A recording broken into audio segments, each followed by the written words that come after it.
AI की दुनिया में इस हफ्ते जो कुछ हुआ है वो किसी साइंस फिक्शन फिल्म से कम नहीं है।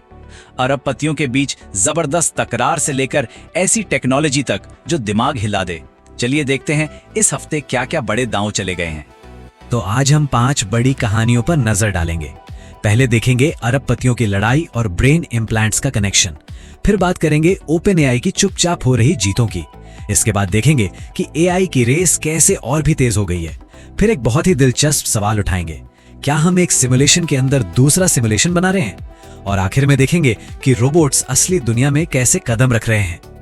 चलिए पहली कहानी से शुरू करते हैं। इसकी शुरुआत हुई सैम ऑल्टमैन के एक ऐसे कदम से जिसकी किसी को उम्मीद नहीं थी।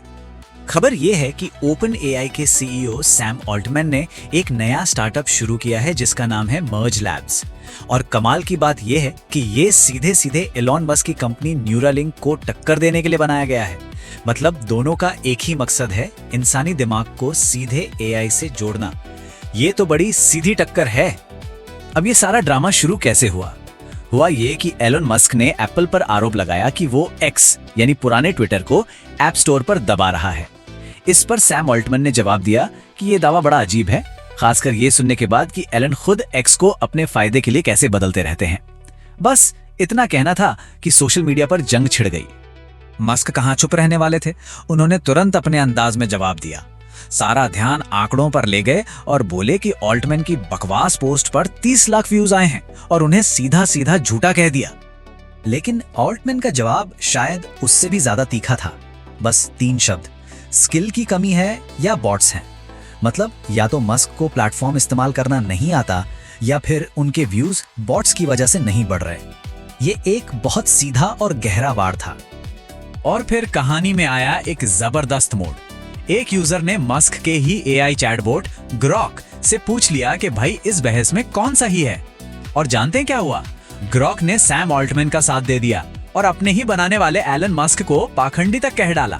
सच में कमाल ही हो गया। खैर, ये तो हुई अरबपतियों की नोकझोंक। अब इस सोशल मीडिया ड्रामे से हटकर देखें तो ओपन एआई पर्दे के पीछे चुपचाप बहुत बड़ी जीतें हासिल कर रहा है। देखिए, ओपन एआई के एक नए एआई मॉडल ने इंटरनेशनल ओलंपियाड इन इंफॉर्मेटिक्स में गोल्ड मेडल जीता है। ये कोई छोटी मोटी प्रोग्रामिंग प्रतियोगिता नहीं है, ये बहुत बड़ी बात है। मतलब ये मॉडल न सिर्फ दूसरे सभी एआई से बेहतर निकला, बल्कि दुनिया के टॉप इंसानी प्रोग्रामर्स के बीच भी इसने अपनी जगह बना ली। इससे पता चलता है कि एआई अब सिर्फ भाषा नहीं समझता, बल्कि मुश्किल समस्याओं को सुलझाने के लिए तर्क भी कर सकता है। एक और मजेदार उदाहरण पोकेमॉन गेम का है। ओपन एआई के नए मॉडल ने इस गेम को पुराने मॉडल्स के मुकाबले लगभग 3 गुना तेजी से खत्म किया। अब ये सिर्फ एक गेम नहीं है, ये इस बात का सबूत है कि एआई अब मुश्किल हालात में लंबे समय की स्ट्रैटेजी बनाने और खुद को ढालने में कितना बेहतर हो गया है। और ये एक ऐसा स्किल है जो असल दुनिया की बड़ी बड़ी समस्याओं को हल करने में बहुत काम आएगा। अब जब ओपन एआई इतना आगे बढ़ रहा है तो जाहिर है कि कंपटीशन और भी बढ़ गया है। उसके प्रतिद्वंदी भी हाथ पे हाथ धरे नहीं बैठे हैं।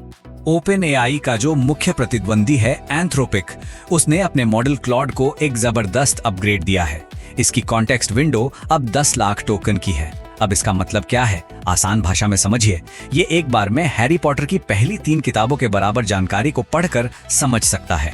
इतनी सारी जानकारी को एक साथ प्रोसेस करना ये सच में एक अविश्वसनीय क्षमता है। तो एक तरफ एंथ्रोपिक अपनी क्षमता बढ़ा रहा है, तो दूसरी तरफ गूगल अपने जेमिनी मॉडल को और ज्यादा स्मार्ट बना रहा है। गूगल ने इसमें एक मेमोरी फीचर डाल दिया है। इसका मतलब यह है कि अब जेमिनी अपनी पिछली बातचीत को याद रख सकता है, तो हर बार बात शुरू से शुरू नहीं करनी पड़ती और जवाब ज्यादा पर्सनल और काम के होते हैं। चलिए अब एआई की दुनिया के एक ऐसे पहलू की बात करते हैं जो थोड़ा दार्शनिक है और हमारी सोच को एक नई दिशा देता है। एक बहुत ही कमाल का कॉन्सेप्ट है वर्ल्ड मॉडल। इसको ऐसे समझिए कि एक एआई है जो एक वीडियो गेम की तरह पलक झपकते ही एक पूरी की पूरी इंटरैक्टिव दुनिया बना सकता है। ये एक तरह का डिजिटल सैंडबॉक्स है जहां दूसरे एआई या इंसान आकर कुछ भी सीख सकते हैं और एक्सपेरिमेंट कर सकते हैं। डीप माइंड के सीईओ डेमिस हसाबिस ने इस आइडिया को बहुत अच्छे से समझाया है। जरा सोचकर देखिए, एक एआई एक दुनिया बना रहा है और दूसरा एआई उस दुनिया के अंदर सीख रहा है, काम कर रहा है। ये ऐसा है जैसे एक एआई दूसरे एआई के दिमाग के अंदर खेल रहा हो। ये सोचना भी कितना अजीब है। और यहीं से एक बहुत ही गहरा और दार्शनिक सवाल उठता है। अगर हम एक ऐसा एआई बना सकते हैं जो दूसरे एआई के रहने के लिए एक पूरी दुनिया ही बना दे, तो क्या ये भी हो सकता है कि हम खुद ही किसी सिमुलेशन में रह रहे हों? क्या हम अनजाने में एक सिमुलेशन के अंदर एक और सिमुलेशन बना रहे हैं? सोचने वाली बात है ना? तो इन डिजिटल और दिमाग हिला देने वाले आइडियाज से अब चलते हैं असली फिजिकल दुनिया की तरफ, जहां एआई रोबोटिक्स में एक बहुत बड़ी छलांग लगा रहा है। हाल ही में फिगर रोबोटिक्स ने कुछ ऐसा कर दिखाया है जो बिल्कुल साइंस फिक्शन जैसा लगता है। एक ह्यूमनाइड रोबोट जो पूरी तरह से अपने आप कपड़े तह कर सकता है। सुनने में ये शायद कोई छोटी बात लगे, लेकिन रोबोटिक्स की दुनिया के लिए ये एक बहुत बहुत बड़ा कदम है। देखिए, कपड़े तय करना हमें बहुत आसान लगता है ना? लेकिन एक रोबोट के लिए ये किसी बुरे सपने से कम नहीं है। जरा सोचिए, मुलायम कपड़े के कोनों को पकड़ना, उसके बदलते हुए आकार को संभालना और हर मोड़ पर अपनी उंगलियों को बिल्कुल सही तरीके से कंट्रोल करना, ये सब अविश्वसनीय रूप से मुश्किल है। लेकिन सबसे हैरान करने वाली बात तो ये है कि इस रोबोट ने ये सब सीखा कैसे।